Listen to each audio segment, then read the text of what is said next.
The structure of magnesium oxide.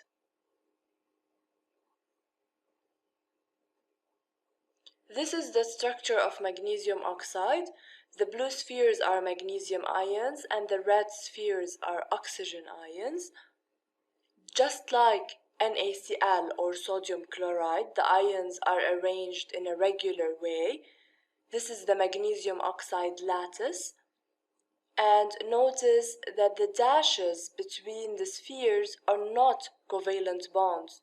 They are merely a representation of the regular organization of ions.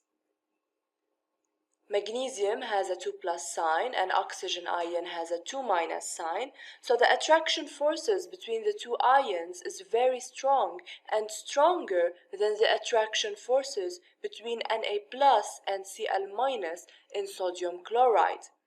Now why is that? Because the charge of sodium ion is 1+, Na+, and the charge of chloride ion is Cl-, 1-. So this makes the attraction weaker than that between magnesium ion and oxygen ion, which have higher charges.